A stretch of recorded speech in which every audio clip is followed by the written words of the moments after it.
Ouais. Ouais. Tu peux aller là-bas. Il gratte avec les rails. Tout ça. Et ici, on va passer voir devant, tu vas voir parce que ça tourne. Voilà, les trop. Attends, tu vas monter ce moment. C'est un tunnelier vertical.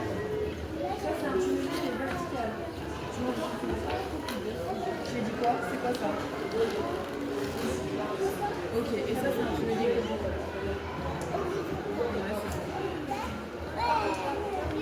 Et après, regarde, on va voir les matériaux.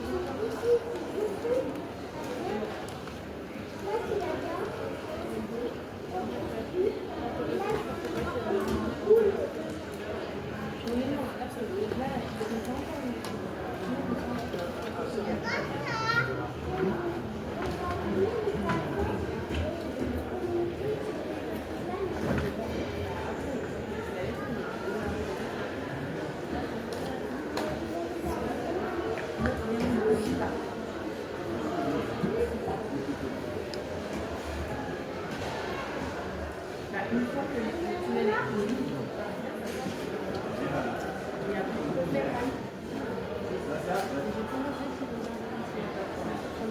tu veux faire quoi après? Tu sais quoi? Tu enchaînes sur quoi? Ah, là, il y a le plan ce soir. Alors, bien. Ça, c'est la route, c'est ce qui permet de creuser la terre, enfin la roche. Et la cabine, elle est de l'autre côté dedans. La cabine, je ne vois pas ici. Elle est là, la cabine. Ah, t'as raison, elle est là. Cabine de pilotage. Ah, elle est loin en fait de la route. La cabine, elle est. Attends, on essaye de la trouver. Peut-être elle est là-bas, tout là-bas. Attends, j'essaye de la voir. La cabine, elle est là. Attends.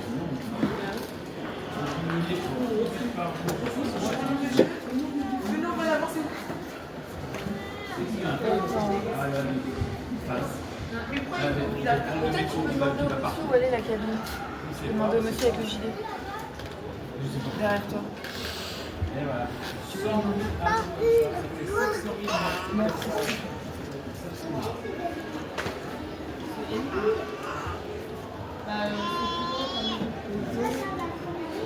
Attends, viens, on va regarder.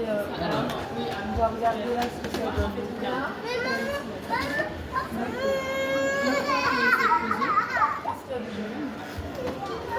Je vais faire du tout.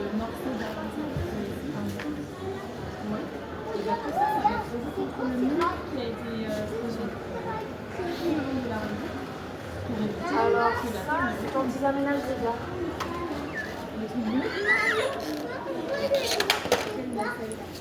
Ah, Avec les trucs dedans.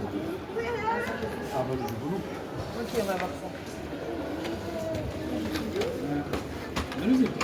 Alors ça, je t'explique bien les débris. Avec les débris, soit à part. Et bien la terre que... Alors en fait, ça,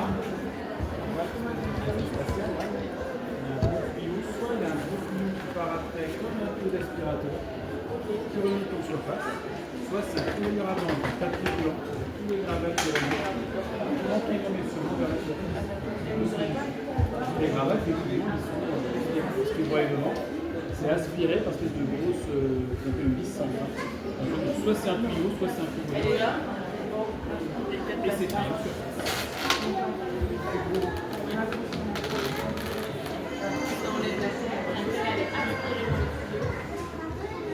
J'ai du nouveau métro Gina. Et à la place, on met hop le bord. On va voir la suite. Et ben voilà, bonne suite de visite. La par ici.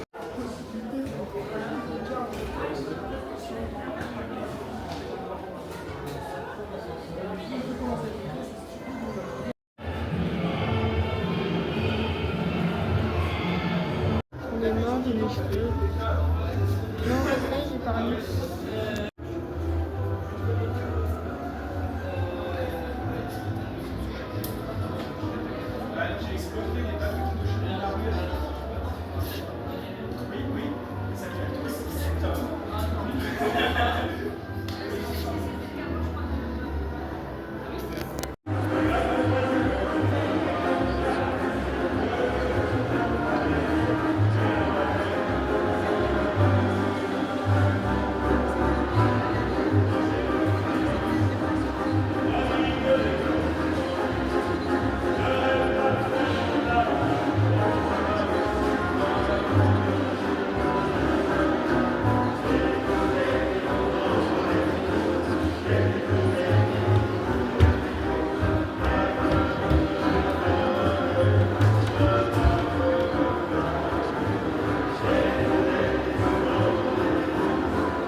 là-bas? Le petit garçon qui vient pour lui là. Lucien? J'en ai des rails comme ça.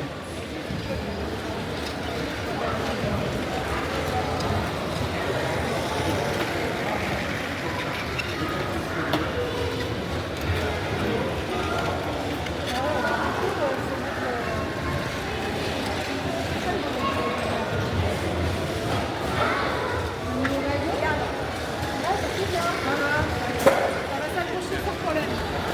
Ça s'arrête, prochaine fois qu'on regarde.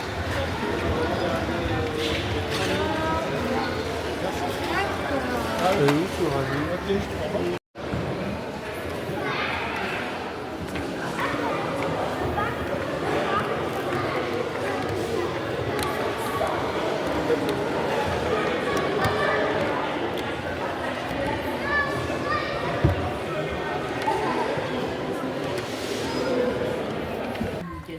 Est rendue possible par la pose de fourreaux et de câbles qui cheminent le long des tunnels à travers les gares et ouvrages de service. Les rails sont acheminés par camion, stockés, puis descendus en profondeur à travers des trémies d'accès prévus à certains endroits du tunnel. Chaque rail mesure 18 mètres et pèse près d'une tonne.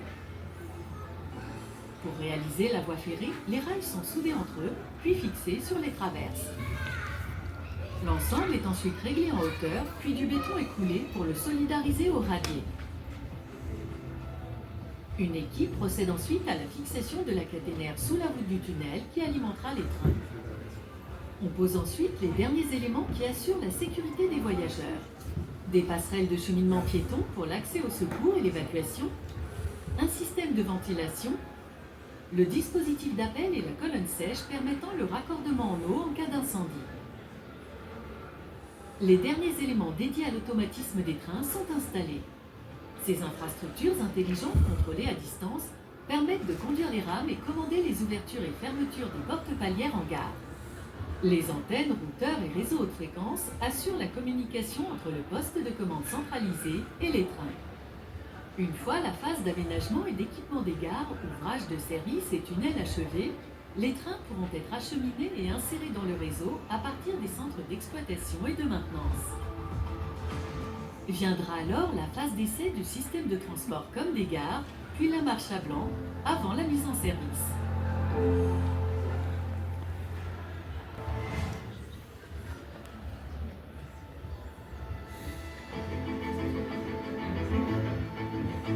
Mon imaginaire dans des lieux comme ça, il explose quoi. Ça devient une espèce de musée à ciel ouvert complètement incroyable.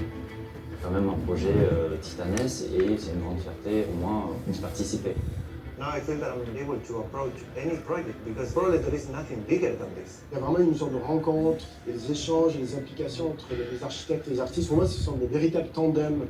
C'est super intéressant de travailler sur un projet d'œuvre permanente dans un lieu aussi public. C'était génial de faire partie de l'aventure Grand Paris Express et d'avoir apporté une toute petite pierre à un édifice gigantesque. I think for me it was kind of a dream come true.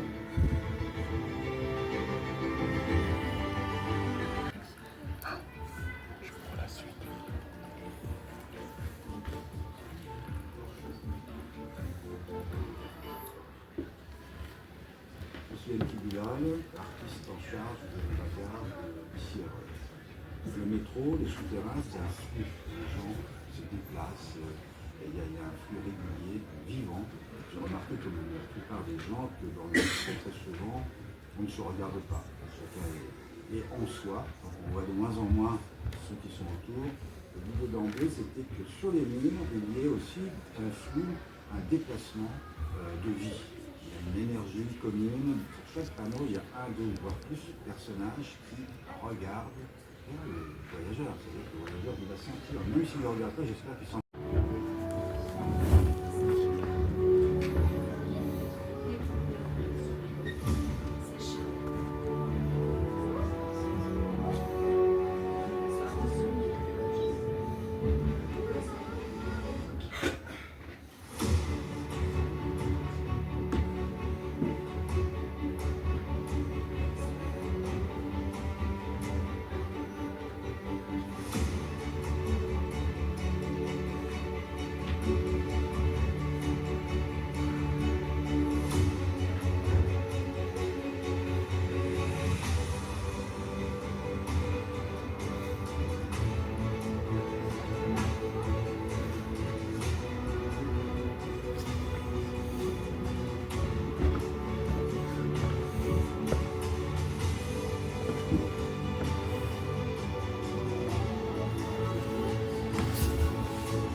aménagées et en parallèle des essais qui se poursuivent, les gares et tout le système de transport se préparent à la mise en service, en surface comme en intérieur. Avant l'ouverture de la ligne, des autorisations administratives doivent être obtenues. Les gares du Grand Paris Express sont des établissements recevant du public, ou ERP. À ce titre, elles doivent répondre à des exigences strictes en matière de sécurité et d'accessibilité pour les personnes à mobilité réduite. Système de sécurité incendie, caméras, bande de guidage pour les personnes malvoyantes, évacuation en cas d'urgence. Tout est vérifié scrupuleusement lors de la commission de sécurité. Son rôle, vérifier que la gare est conforme à la réglementation et qu'elle peut accueillir le public en toute sécurité. C'est une étape clé où sont réunis, à l'initiative de l'État, tous les services concernés, et notamment la préfecture de police et les services départementaux des pompiers. La commission de sécurité s'assure aussi que l'exploitant sait utiliser la gare, car en situation réelle, la sécurité repose autant sur les systèmes que sur les femmes et les hommes qui les utilisent. L'exploitant est l'entreprise qui sera en charge d'accueillir les voyageurs et d'assurer le bon fonctionnement du métro après la mise en service. Les exploitants des 4 nouvelles lignes du Grand Paris Express ont été choisis par Île-de-France Mobilité, l'autorité organisatrice des mobilités dans la région. Dans les mois qui précèdent la commission de sécurité, les équipes en charge de l'infrastructure, notamment l'entretien des rails et de la caténaire, sont aussi à pied d'œuvre. Elles prennent en main les équipements et se forment progressivement à l'exploitation du métro et des gares.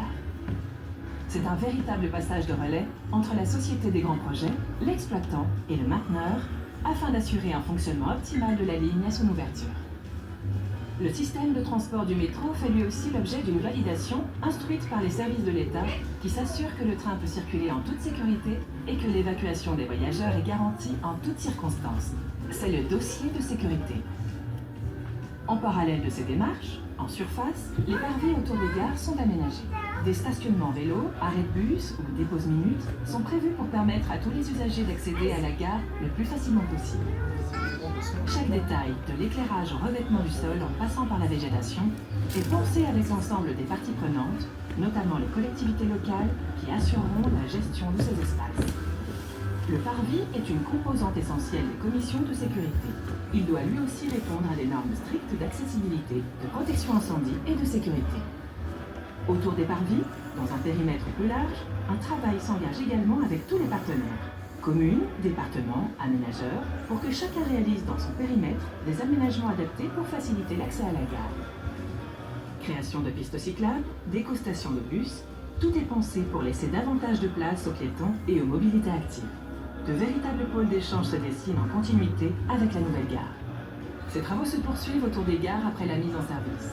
Dans certains quartiers, des projets immobiliers verront aussi le jour dans un second temps. Commission de sécurité validée, système de transport opérationnel, parvis accessible. La marche à blanc commence. Pilotée par l'exploitant de la ligne, cette ultime étape est comme une dernière répétition avant l'ouverture, en conditions réelles et sans usagers. Ouvrir une ligne de métro, ce n'est pas simplement terminer un chantier, c'est franchir une dernière ligne droite exigeante et collective, pour que le jour J, les voyageurs puissent monter à bord en toute confiance.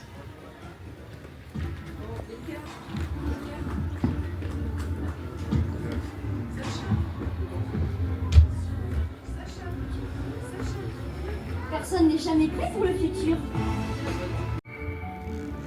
Plus de 30 tunneliers seront nécessaires pour la réalisation complète du nouveau métro. Ils évolueront entre 15 et 55 mètres de profondeur à une fréquence moyenne de 10 à 12 mètres par jour. Rapide et sûre, cette technique permet de limiter les nuisances en surface. Chaque tunnelier se compose de 4 parties. Le bouclier garantit la protection et l'étanchéité, la roue de coupe assure le forage du terrain. La jupe permet la pose de la paroi définitive du tunnel et le train suiveur assure le pilotage, l'évacuation des déblais et l'approvisionnement des boussoirs qui composent le revêtement définitif du tunnel. Au final, le tunnelier mesure près de 100 mètres de long sur 10 mètres de large. Chaque tunnelier est introduit dans le sous-sol depuis un puits réalisé suivant la même technique que celle des boîtes gamme. Des parois en béton dites parois moulées sont d'abord construites pour former le pourtour du puits.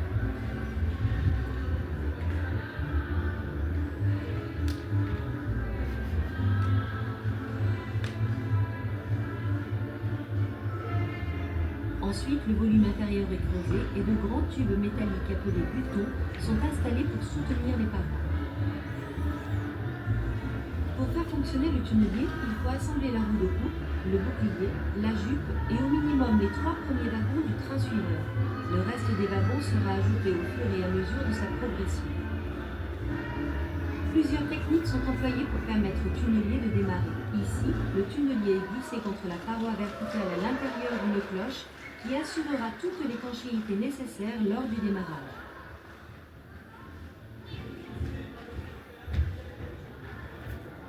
La roue de coupe et ses équipements, dents et molettes, sont adaptés à la nature du sous-sol traversé. Les terres issues du creusement sont broyées par la roue de coupe pour faciliter leur évacuation. Les déblais sont remontés à la surface via la vis d'extraction et le convoyeur à bande installé dans le train suiveur. Les voussoirs sont des éléments en béton préfabriqués. Assemblés, ils forment un anneau qui constituera le revêtement définitif du tunnel. Ils sont acheminés par wagon depuis la surface jusqu'au train suiveur.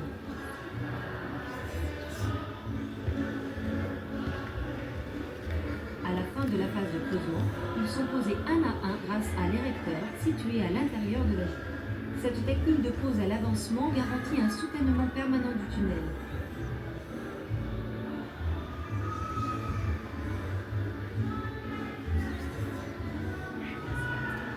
Pour avancer, le tunnelier s'appuie sur les anneaux déjà posés à l'aide de vérins hydrauliques.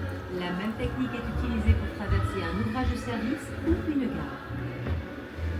Les demi-anneaux sont posés en partie basse du tunnelier pour lui permettre de poursuivre son parcours. 90% des 200 km d'infrastructures du Grand Paris Express seront ainsi réalisés en souterrain.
Les ouvrages de service et le tunnel du Grand Paris Express doivent être entièrement aménagés et équipés.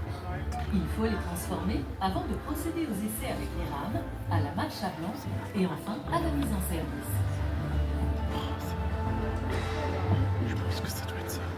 La structure de la gare terminée, divers corps de métiers interviennent simultanément pour aménager les espaces et installer les équipements indispensables au bon fonctionnement de la gare.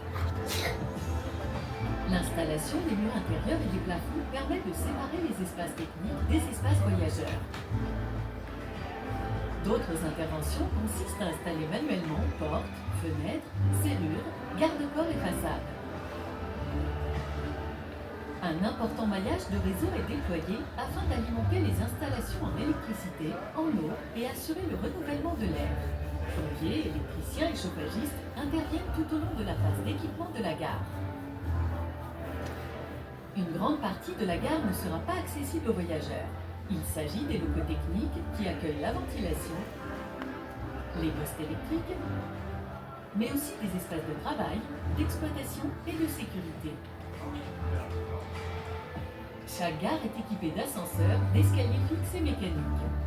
Ils garantissent une accessibilité complète aux personnes à mobilité réduite et une desserte rapide depuis l'extérieur. Ces équipements à la machinerie lourde et complexe sont descendus dans la gare et installés minutieusement par les ascensoristes. Un grand nombre de corps de métier et d'artisans intervient pour s'atteler à l'habillage et aux finitions des espaces voyageurs. Peintres, carneurs, selliers et éclairagistes habillent la gare. L'ensemble du réseau du Grand Paris Express sera connecté. Câbles et antennes relais sont installés par des techniciens. Plusieurs réseaux de communication sont mis en place. Un réseau radio pour la coordination des services de secours et un réseau de téléphonie mobile.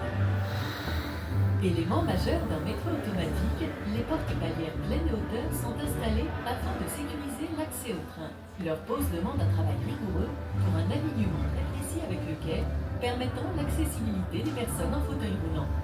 Tous les équipements liés à l'accessibilité sont ensuite mis en place. Signalisation sonore, signalétique, bandeaux lumineux et dispositifs d'information en temps réel, tels que l'indicateur du taux de remplissage des rails. Des techniciens spécialisés installent un système complet de sécurité. Détecteur de fumée, extracteur automatique et vidéosurveillance.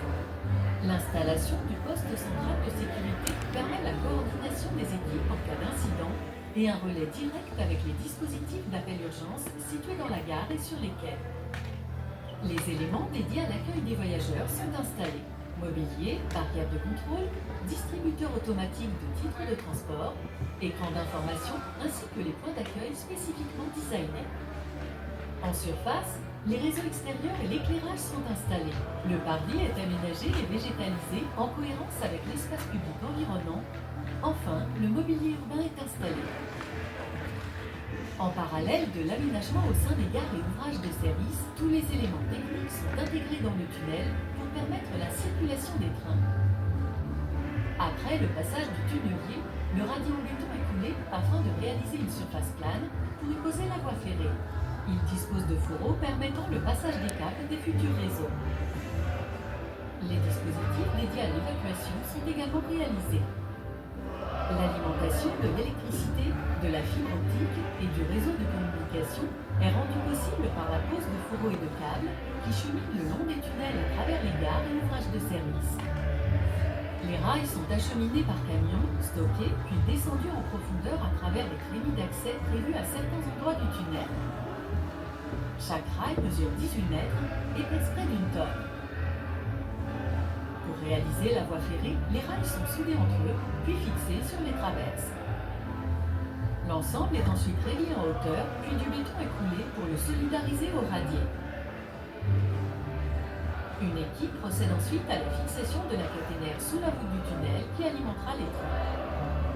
On pose ensuite les derniers éléments qui assurent la sécurité des voyageurs. Des passerelles de cheminement piéton pour l'accès au secours et l'évacuation, un système de ventilation, le dispositif d'appel et la colonne sèche permettant le raccordement en eau en cas d'incendie. Les derniers éléments dédiés à l'automatisme des trains sont installés. Ces infrastructures intelligentes contrôlées à distance permettent de conduire les rames et commander les ouvertures et fermetures des portes palières en gare. Les antennes, routeurs et réseaux haute fréquence assurent la communication entre le poste de commande centralisé et les trains.